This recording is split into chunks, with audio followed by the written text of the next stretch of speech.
اعوذ باللہ من الشیطان الرجیم بسم اللہ الرحمن الرحیم۔ سورہ فرقان مکہ مکرمہ میں نازل ہوئی، لیکن آیت نمبر 68، 69، 70 مدینہ منورہ میں نازل ہوئی۔ اس میں 77 آیتیں اور 6 رکوع ہیں۔ نازل ہونے کے اعتبار سے 42ویں نمبر پر ہے، لیکن تلاوت کے اعتبار سے 25ویں نمبر پر ہے، اور سورہ یاسین کے بعد نازل ہوئی ہے۔ تبارک الذی نزل الفرقان علی عبدہ لیکون للعالمین نذیرا۔ بڑی بابرکت ہے وہ ذات جس نے اپنے بندے پر فرقان اتارا تاکہ وہ جہاں والوں کے لیے ڈرانے والا ہو۔ الذی لہ ملک السماوات والارض، وہ جس کے لیے آسمانوں اور زمین کی بادشاہی ہے۔ وَلَمْ يَتَّخِذْ وَلَدًا وَلَمْ يَكُنْ لَهُ شَرِيكٌ فِي الْمُلْكِ، اور اس نے کوئی بیٹا نہیں بنایا اور بادشاہی میں کوئی اس کا شریک نہیں ہے۔ وَخَلَقَ كُلَّ شَيْءٍ فَقَدَّرَهُ تَقْدِيرًا، اور اس نے ہر چیز کو پیدا کیا اور اس کا ایک اندازہ مقرر کیا۔ اب مختصر تشریح اس کی سن لیجئے، تفصیل اور تفسیر انشاءاللہ ریاض التفسیر میں۔ فرقان کے معنی ہے حق اور باطل، توحید اور شرک، اور عدل اور ظلم کے درمیان فرق کرنے والا۔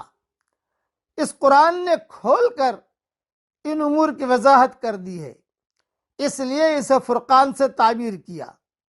دوسرا، اس سے یہ بھی معلوم ہوا کہ حضور اکرم صلی اللہ علیہ وسلم کی نبوت عالمگیر ہے، اور آپ تمام انسانوں اور جناتوں کے لیے ہادی رہنما بنا کر بھیجے گئے ہیں، جس طرح دوسرے مقام پر اللہ نے فرمایا قُلْ يَا أَيُّهَا النَّاسُ إِنِّي رَسُولُ اللَّهِ إِلَيْكُمْ جَمِيعًا، سورہ اعراف کی آیت نمبر 158۔ اور حدیث میں بھی کہا گیا کہ بعثت الی الاحمر والاسود، صحیح مسلم میں یہ روایت موجود ہے کہ مجھے سرخ اور کالا، احمر اور اسود سب کی طرف نبی بنا کر میں بھیجا گیا ہوں۔ اللہ نے مجھے بھیجا ہے۔ پہلے نبی کسی ایک قوم کی طرف مبعوث ہوتا تھا، اور میں تمام لوگوں کی طرف نبی بنا کر بھیجا گیا ہوں، یہ حضور صلی اللہ علیہ وسلم نے فرمایا۔ پہلے انبیاء کوئی ایک گاؤں کے لیے آتا تھا، کوئی ایک شہر کے لیے آتا تھا، کوئی ایک علاقے کے لیے آتا تھا، لیکن میں ساری دنیا کے لیے آیا ہوں، جس میں جناتوں کے لیے بھی، انسانوں کے لیے بھی، اور کالے اور لال اور کالے سب کے لیے مجھے اللہ تعالیٰ نے بنا کے بھیجا ہے۔ اس لیے فرمایا مجھے احمر اور اسود سب کی طرف نبی بنا کر بھیجا گیا ہے۔ پہلے نبی کسی قوم کی طرف مبعوث ہوتا تھا، اور میں تمام لوگوں کی طرف نبی بنا کر بھیجا گیا ہوں۔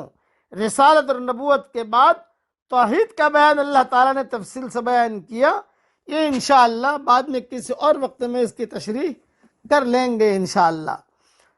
خدا تنہا تمام اختیارات کا مالک ہے، کوئی اس کی رائے پر اثر انداز نہیں ہو سکتا، کوئی اس کے اور اس کے فیصلوں کے درمیان حائل نہیں ہو سکتا۔ یہی واقعہ اس بات کی ضمانت ہے کہ جو شخص قرآن کو اپنی رہنما کتاب بنائے گا وہ کامیاب ہوگا۔ پھر سے سن لیجئے، جو شخص قرآن کو اپنی رہنما کتاب بنائے گا وہ کامیاب ہوگا، اور جو شخص اس کو نظر انداز کرے گا اس کے لیے کسی طرح یہ ممکن نہیں کہ اپنے آپ کو اس ناکامی سے بچائے جو حق کو نظر انداز کرنے والے کے لیے خدا نے مقدر کر دیا ہے۔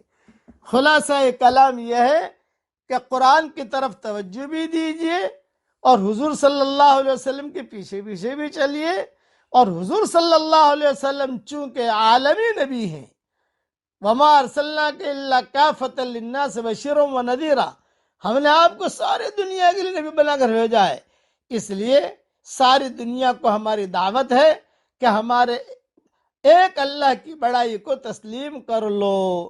وہ اللہ جو کھلاتا بھی ہے، جو پلاتا بھی ہے، جو مارتا بھی ہے، جو زندہ بھی کرتا ہے، جو اب دیکھو تغیرات زمانے کے، کبھی سردی کبھی گرمی، یہ کون کرتا ہے؟ اللہ کرتا ہے۔